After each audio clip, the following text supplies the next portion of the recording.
Hello दोस्तों। तो आज जो है हम एवरेज का नेक्स्ट टाइप पढ़ने वाले हैं और आज की वीडियो में जो है हम एवरेज का पूरा मिसलेनियस पोर्शन ख़त्म कर देंगे। मिसलेनियस में जितने क्वेश्चंस होते हैं, ठीक है, तो इस तरीके से आज की वीडियो में आपकी एवरेज पूरी की पूरी समाप्त हो जाएगी।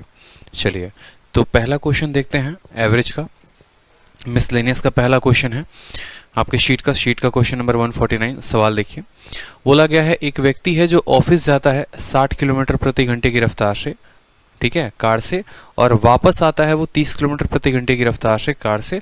तो बताइए औसत स्पीड क्या होगी। देखो, औसत निकालने के दो तरीके हैं, ठीक है।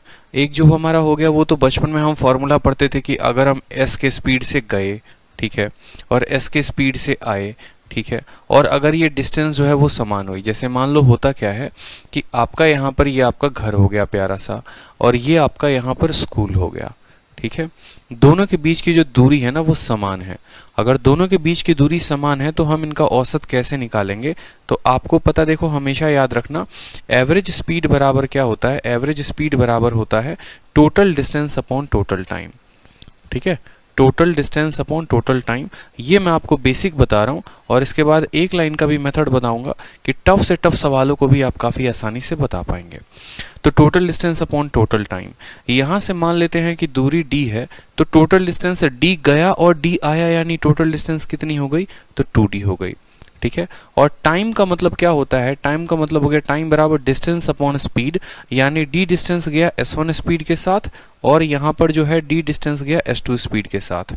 जब आप इसको सॉल्व करेंगे, इसके d को काटेंगे, तो यही फॉर्मूला आपका बन जाता है 2s1 s2 divided by s1 plus s2, ठीक है, divided by s1 plus s2। s1 plus s2 यहाँ आएगा, s1 s2 ऊपर चला जाएगा, d से d कट जाएगा, तो ये फॉर्मूला यहाँ बन जाता है। इसी को बहुत लोग x भी कह देते हैं कि 2xy divided by x plus y. लेकिन ये कहानी हम बचपन में पढ़ा करते थे, अब हमें ये कहानी से कोई वास्ता नहीं है, कोई मतलब नहीं है, हमें ये कहानी नहीं पढ़नी है। रीज़न मैं आपको बताऊं क्यों नहीं पढ़ना है।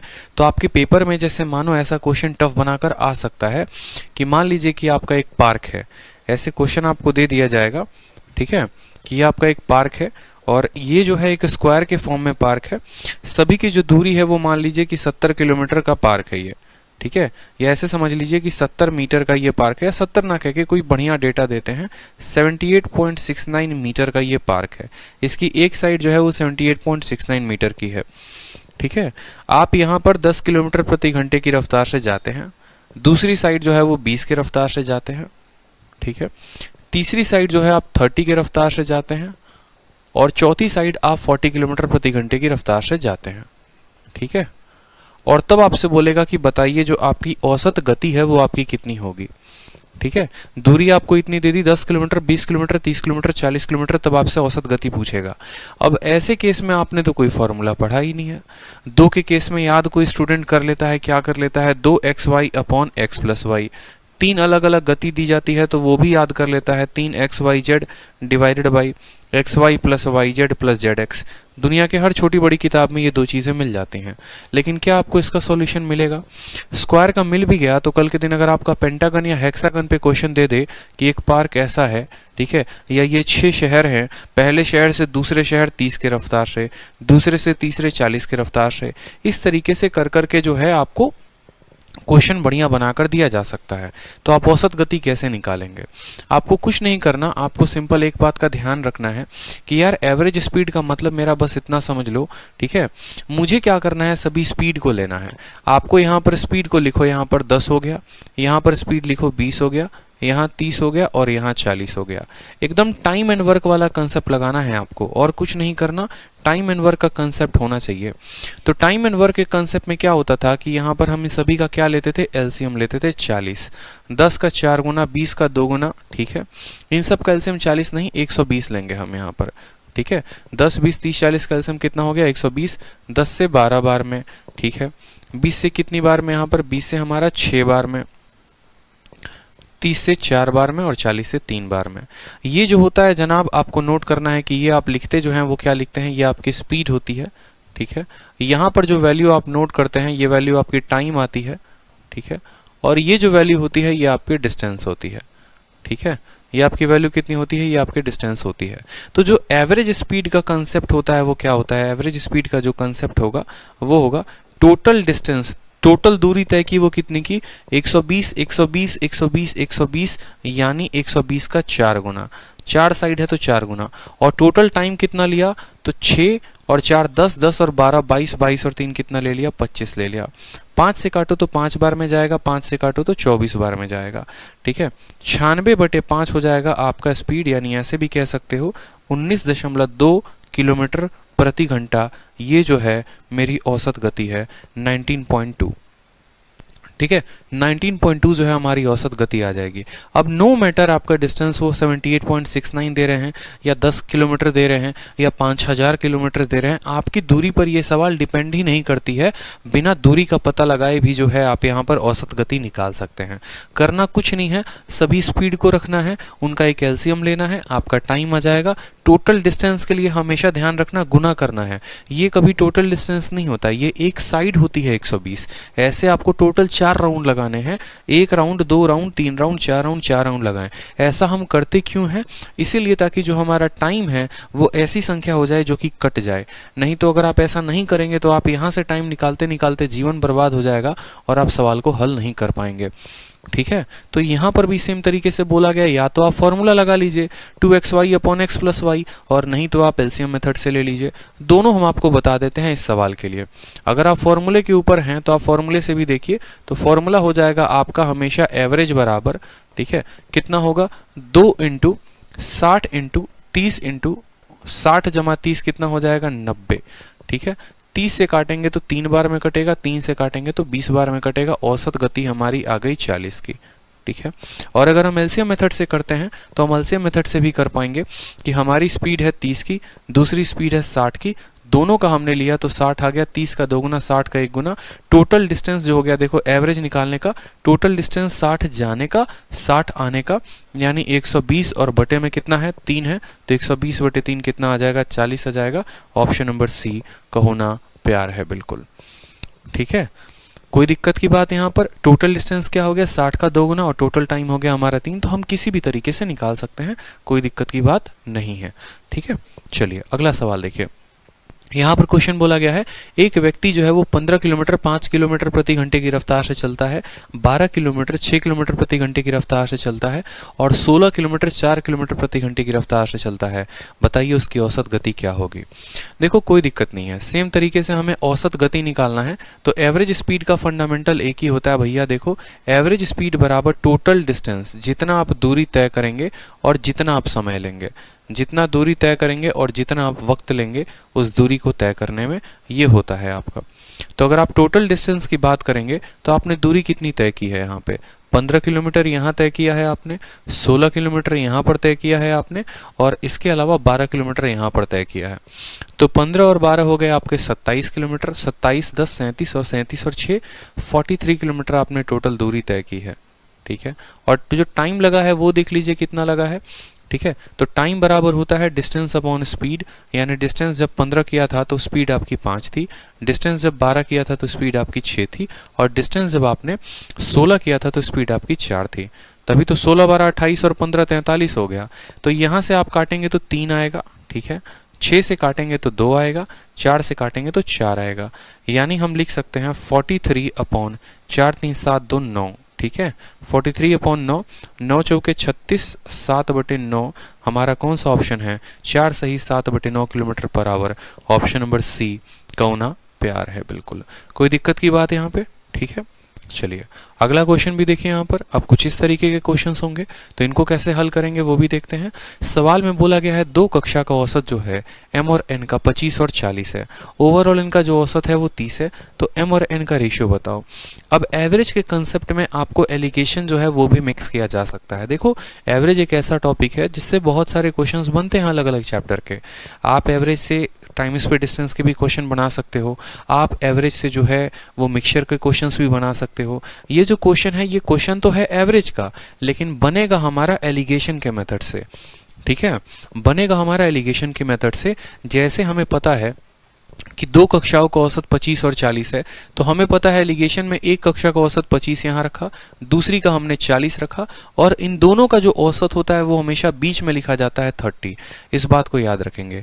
कभी कल के दिन कह दिया जाएगा ये लड़कियों का औसत है, ये लड़कों का औसत है, ये पूरे क्लास का औसत है, ठीक है, ये आपका तमिलनाडु का औसत है, ये आपका उत्तर प्रदेश का औसत है, ये पूरे तमिलनाडु और उत्तर प्रदेश दोनों का औसत है।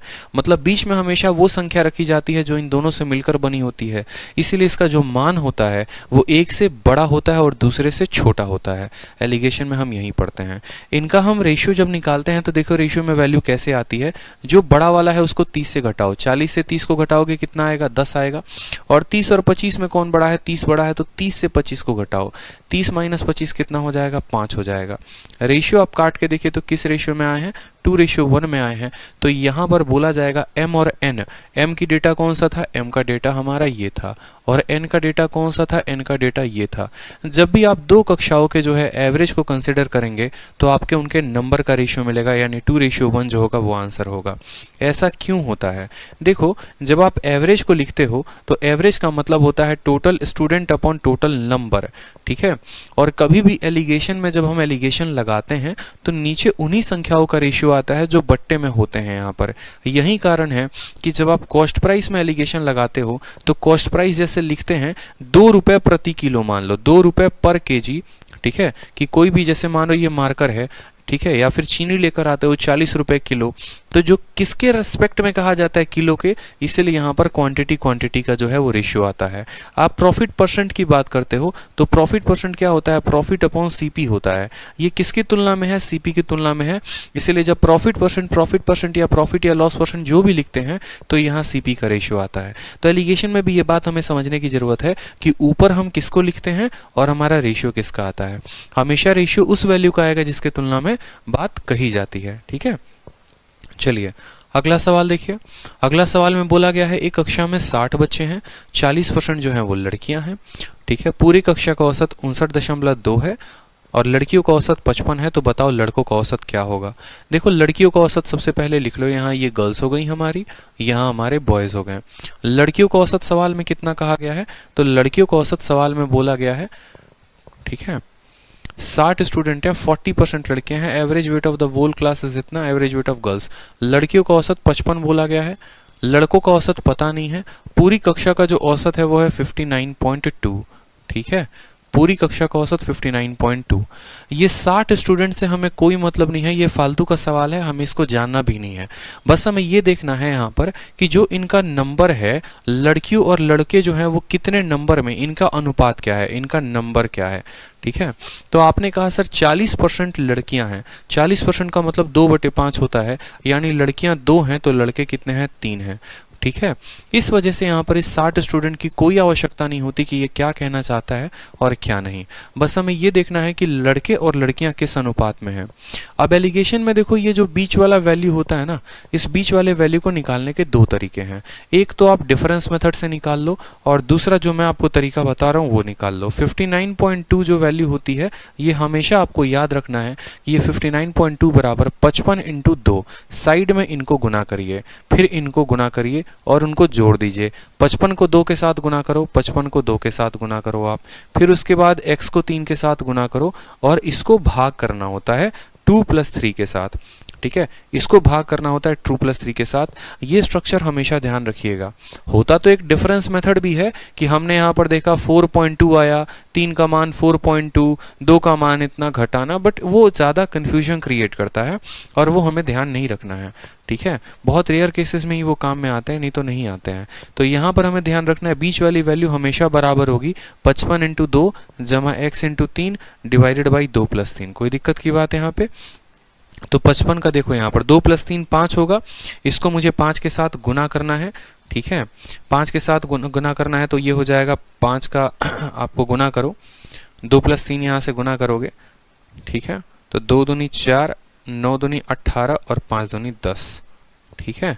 अब बोलोगे सर 5 के साथ, देखो किसी भी संख्या को 5 के साथ गुना करना है, अगर मुझे 2 को कल के दिन 5 के साथ गुना करना है तो बस करो ये कि इसको 2 के साथ गुना करो, इस संख्या को 2 के साथ गुना करो और 10 से भाग कर दो, यानी 2 के साथ गुना करो ठीक है, देखो यहाँ पे कोई भी संख्या को अगर आपको 5 के साथ गुना करना है ना, जैसे मानो 2 को आपको 5 के साथ गुना करना है, तो यहाँ पर हम ऐसा कर सकते हैं /2/2, ठीक है, ताकि ये 0 बन जाए।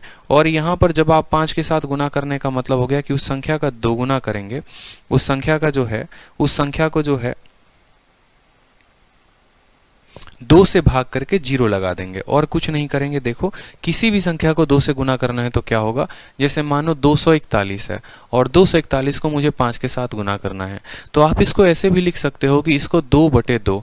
अब ये 5 और 2 क्या बना देता है, 10 बना देता है, यानी आप लिख सकते हो 241 × 10/2, ठीक है। और फर्दर इसको ये भी कह सकते हो, मान लो ये 242 था, ठीक है, तो 1210, यानी हम सीधा सीधा यहाँ पहुँच सकते हैं। किसी भी संख्या को 5 से गुना करना है, यानी उसका 2 गुना, उसको आधा करके 0 लगा दीजिए, उसको आधा करके 10 से मल्टीप्लाई कर दीजिए। समझ में आ गई बात? तो जैसे मुझे यहाँ पर इसको 5 से गुना करना था, मैंने कहा इसका आधा करता हूँ, 2 दूनी 4, 2 9 18, 2 6 12, ठीक है, और 10 से गुना कर दिया। 10 से गुना कर दिया तो डेसिमल हमारा हट गया। 55 का 2 गुनी कितना हो गया, 200, 110 + 3, ठीक है। अब 110 हो गया तो आपका यहाँ पर आ जाएगा 186/3, 186/3 जो हो गया वो किसकी वैल्यू आ गई, x की वैल्यू आ गई। 3 से 63 बार में काटेंगे तो x की वैल्यू कितनी आ गई, लड़कियों की औसत 63 kg आ गई, हमारी सवाल में दिया गया है। फिर से समझ लीजिए हमने किया क्या है, हमने यहाँ पर लड़कियों का औसत रखा, लड़कों का औसत रखा, टोटल औसत रखा, नंबर रखा और x की वैल्यू हमने निकाल दी, ठीक है। बहुत सारे स्टेप हमने सीखे, बीच में कौन सी वैल्यू आती है, कैसे निकालते हैं, 5 का गुना भी हमने यहाँ पर सीखा। किसी भी संख्या को 5 के साथ आपको गुना करना है, आपको बस करना एक ही काम है उसमें, ठीक है, कि आपको जो है, वैसे मान लो बहुत बड़ी संख्या है 5 4 9 3 6 2, अब मुझे इसको 5 के साथ गुना करना है। कुछ नहीं करना माई भाई, ठीक है, कुछ भी नहीं करना मेरे दोस्त, आपको इसको संख्या को 2 से भाग करके और 10 से मल्टीप्लाई कर दीजिए। 2 से भाग करिए तो 27 बार में जाएगा, 2 से भाग करिए 4 बार में, 2 से 6 बार में, 8 बार में 1, और ये 0 हमारा ये आंसर हो जाएगा, ठीक है। चलिए नेक्स्ट क्वेश्चन देखिए। नेक्स्ट क्वेश्चन बोला गया है, एक अच्छा सा इस तरह का भी क्वेश्चन आता है आपके पेपर में। सवाल में बोला जाता है कि 27 संख्याओं का जो औसत है वो 0 है, उनमें से कितने जो हैं वो 0 से बड़े हो सकते हैं। How many them can be greater than 0 at the most, ज़्यादा से ज़्यादा कितनी संख्याएं 0 हो सकती हैं। अब मान लो मैंने कल के दिन आपको कहा, ठीक है, कि मेरे पास 3 संख्या है, मान लो ये a है और b है और c है, और इनका जो औसत आया है ना, इनका जो औसत आया है वो 0 के बराबर आया है, इनका औसत 0 के बराबर आया है। इनका औसत 0 आने का मतलब क्या है कि इनका जो सम होगा ना, इनका जो सम होगा वो भी 0 होगा, क्योंकि वो 3 उधर जाकर मल्टीप्लाई कर देगा, यानी इन सब को जोड़ने पे 0 आएगा। अब मेरे सामने एक ऐसी कंडीशन है कि मुझे 3 संख्याओं को जोड़कर 0 बनाना है, उसमें मैं ज़्यादा से ज़्यादा कितनी संख्याओं को 0 से बड़ा रख सकता हूँ। 0 से बड़ा रखने का मतलब है कितनी संख्याओं को मैं पॉजिटिव रख सकता हूँ। मेरी ये 3 संख्या है ना, इनमें से ज़्यादा कितनी संख्याओं को मैं पॉजिटिव रख सकता हूँ, ठीक है, वो हमसे बोला गया। तो देखो ऐसे में कंडीशन क्या होता है, मान लो कि ये संख्या जो है 3 ली आपने, ये 2 ली, तो कंडीशन ये बनेगा कि इसको जो है आपको -5 रखना पड़ेगा, तभी 3 और 2 जो है वो 5 आ जाए। मतलब अगर मान लो मैंने यहाँ पर 10 संख्याएं ली हैं तो 9 संख्या जो हैं उनको मैं पॉजिटिव रख सकता हूँ और एक संख्या जो है उसको मैं नेगेटिव रख सकता हूँ, लेकिन ये जो एक संख्या होगी इन सभी 9 संख्याओं के जोड़ के बराबर होगी, ठीक है। जैसे मान लीजिए कि हमने यहाँ पर 4-5 संख्या रखी, मैंने कहा 4 का, 5 का, 6 का, 7 का, 1 का, और इसमें x जोड़ो ताकि सब 0 आए। तो मैंने कहा ये सभी संख्याएं पॉजिटिव रहेंगी, कोई दिक्कत नहीं, x जो है वो नेगेटिव रहेगा और वो इनके सम के बराबर होगा, यानी 10 7 17 5 22 और 1 23, x की वैल्यू -23 आनी चाहिए, ठीक है। तो जैसे हमारे सवाल में बोला गया है तो हम ऐसा हमेशा कह सकते हैं कि अगर मेरे पास टोटल n नंबर हैं, कितने नंबर हैं, n नंबर हैं, तो या तो 2 कंडीशंस बनते हैं, ठीक है। एक तो ये बनता कि n-1 नंबर जो हैं इनको हम पॉजिटिव रखें, ठीक है, तो यहाँ पर एक संख्या जो है वो नेगेटिव रहेगी हमेशा, ठीक है, और वो नेगेटिव रहेगी तो वो क्या रहेगी, n-1 संख्या जो है पूरा का पूरा जो है इतने संख्या पॉजिटिव रहेगी और एक संख्या जो है वो क्या रहेगी, नेगेटिव रहेगी, और नेगेटिव वाली संख्या इन सभी संख्याओं का जोड़। ऐसा सवाल में कल के दिन उल्टा भी पूछा जा सकता है, ठीक है, कि तुम्हारे पास 27 संख्याएं हैं, सभी का जो औसत है वो तुम्हारा क्या है, 0 है, ठीक है। तो ज़्यादा से ज़्यादा कितनी संख्याएं ऐसी हैं जिनको तुम नेगेटिव रख सकते हो? तो सेम कहानी हो जाएगी, ठीक है, कि जैसे मानो मेरे पास 3 संख्या हो गई, यहाँ पर ABC हो गया और ज़्यादा से ज़्यादा नेगेटिव रखना है। इसको -1 रखूंगा, इसको -2 रखूंगा, तो तीसरे वाले को जो है वो +3 रखना पड़ेगा, मतलब इन दोनों जोड़ के बराबर। तो अल्टीमेट हमें सीखने को जो मिला वो यही मिला कि अगर मेरे पास n नंबर हैं तो ज़्यादा से ज़्यादा बोलेगा कितनी संख्याओं को पॉजिटिव रख सकते हो, तो हमेशा उससे एक कम 27 में से एक कम 26 होगा। और ये भी बोलेगा ज़्यादा से ज़्यादा कितना नेगेटिव रख सकते हो, तो भी 27 में से एक कम 26। मतलब एक संख्या हम बचा लेते हैं और उस संख्या को सभी के जोड़ के बराबर रख देते हैं। अगर नेगेटिव है वो संख्या पॉजिटिव होगी, अगर बाकी संख्याएं पॉजिटिव है तो वो नेगेटिव होंगी। क्लियर हो गया? चलिए, जैसे यहाँ पर बोला गया है 1088 संख्याओं का जो है औसत 0 है, इनमें से ज़्यादा कितनी नेगेटिव हो सकती हैं? तो हमेशा जो हमारा आंसर होगा वो हमेशा n-1 होगा। जितनी भी संख्या होगी उससे एक कम, तो 1088 में से एक कम 1087 जो होगा वो हमारा करेक्ट आंसर होगा, ऑप्शन नंबर डी। क्लियर हो गया? कोई दिक्कत की बात यहाँ तक? चलिए नेक्स्ट देखिए, ये भी अच्छा क्वेश्चन हो गया आपको।